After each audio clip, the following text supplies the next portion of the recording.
Hi to all my friends in Taiwan. It's Jeff Kinney, author of the Diary of a Wimpy Kid series, and today I'm going to show you around my studio. So this is the third floor of my bookstore. Come on in.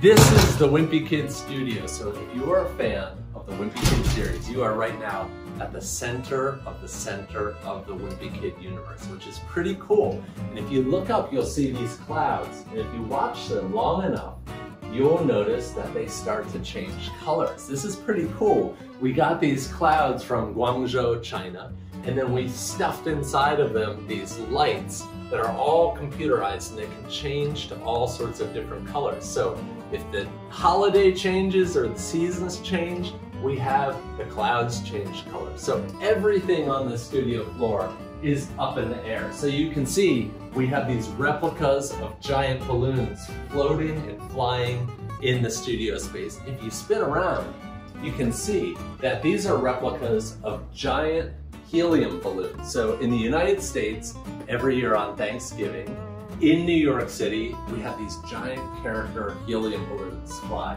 And if you trace this string right down, all the way down here, you'll see that that is actually me walking the balloon in the Macy's Day Thanksgiving Parade. So let's go this way. We're gonna go this way into the, not into the actual studio, but into the big studio empty space. So you can see we've got lots of these clouds going down this way. Over here, we have a loaded diaper van on the wall. So this is actually just a giant TV, right? Sometimes we have events where we have lots of people sit here, and this is a TV where we can show different things. Like if an author is speaking, they can show different images on the screen. And right above it, we have an actual loaded diaper drum set hanging upside down. I saw something like that once somewhere else, and I thought it was really cool, so we copied it. I think it's really cool when you see something and then you put your own spin on it.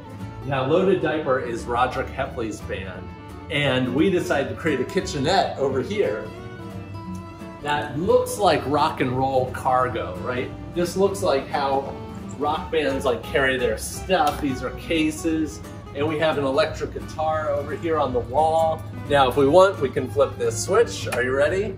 It's gonna light up with laser lights. I think it's really important to do a really cool rock and roll laser show, so that's pretty fun.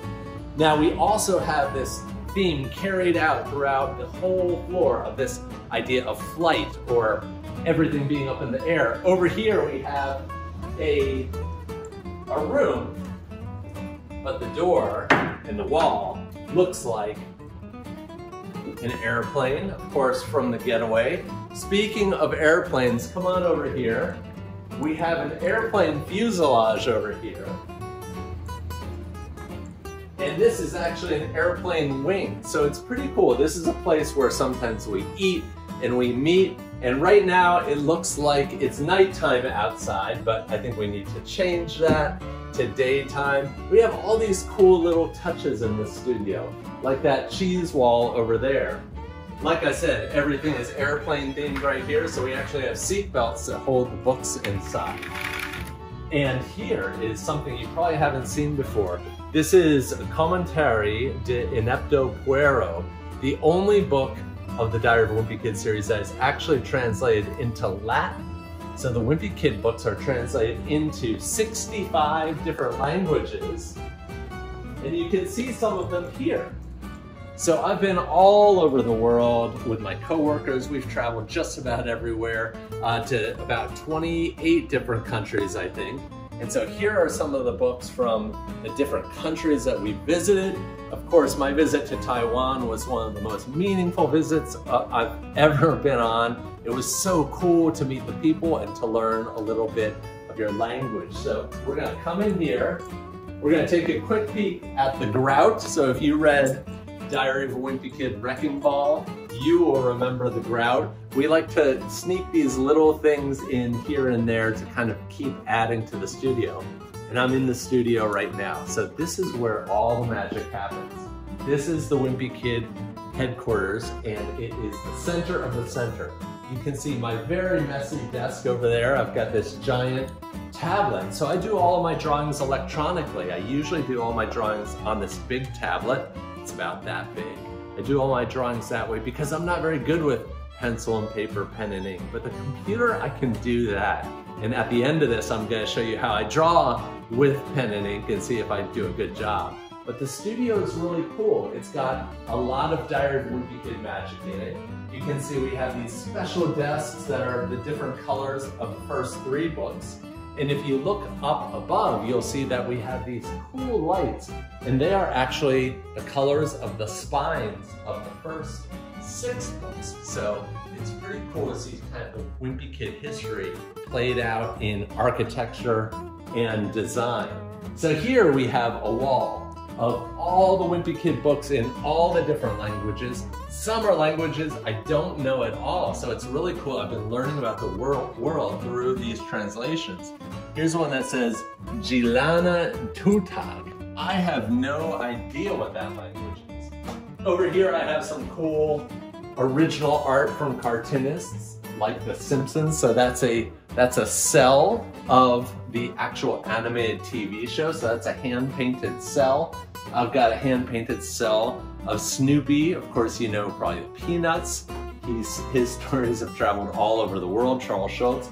And my favorite character is right here, Scrooge Mcduck, who was created by a cartoonist named Carl Barks. This was a drawing done by Don Rosa, who came after Carl Barks. But let's take a look over here at my Scrooge Mcduck statue.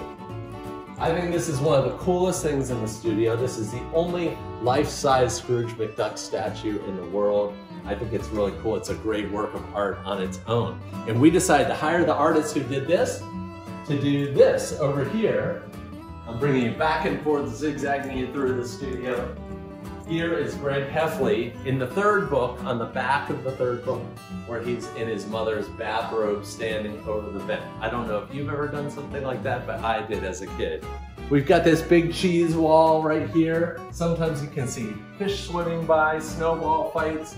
You can see all sorts of things in this really cool, unusual piece of art. So we have this cool thing that sits above my desk, and you can see that it's got a scene from the 3rd wheel, which was the brown book. I think it was my 9th book. I'm getting, well actually no, was it my 6th or 7th?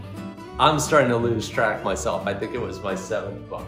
So last thing I wanted to show you over here is that we have these artifacts from the movies. So that thing up there is a piece of movie magic because it looks like it's made of iron or metal. Looks like it should be heavy and strong. It's actually really delicate. It's made of plastic.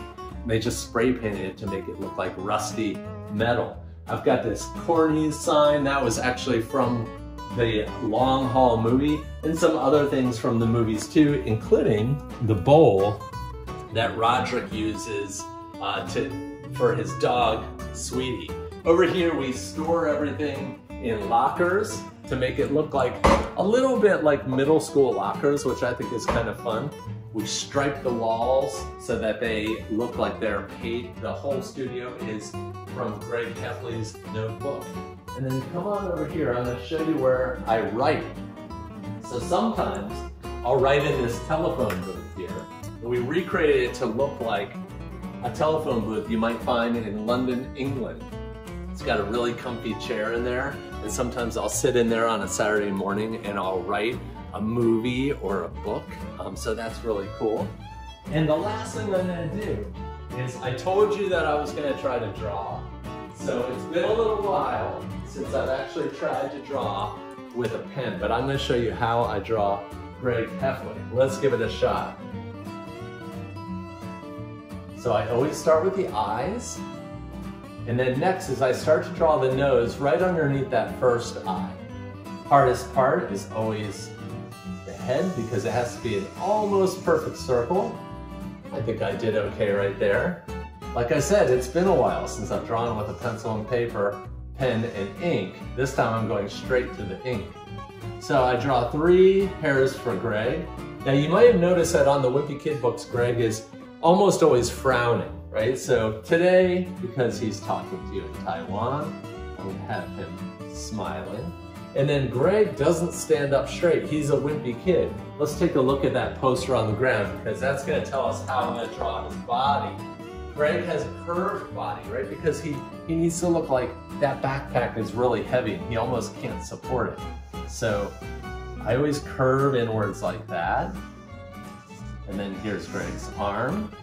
Now Greg Heffley only has 4 fingers. That's because that's all you really need in cartooning. Because 4 is kind of enough to get the point across, right? He's got a thumb and then 3 fingers, and that's kind of enough. We're not really counting, right? All right, here is Greg's, so that's his upper body. And now he starts to curve back out, so you can see he's got his shorts, and then his legs actually curve in the opposite direction. So there's one leg, and I'm gonna draw his big cartoon shoe as well. And here is his other leg. All right, there we go. And that is how you draw Greg Heffley. I usually draw some grass, so you know he's not just floating in space. And then when I was about 16 years old, I decided I was going to create a really fancy signature. So I created this. If you ever get one of my books with this scribble on it, that's how I write Jeff Kinney. And I'm going to do one more thing just for fun. I'm going to draw a little Manny right here. It looks a lot like Greg in some ways. He's got a long nose though, a long mouth, and then 2 teeth. But you know he's Greg's brother because of the way the top of his head is shaped and the 3 sprigs of hair. So that's a bonus Manny for you in Taiwan. I really can't wait to come back. I hope it happens soon, and I will see you down the road.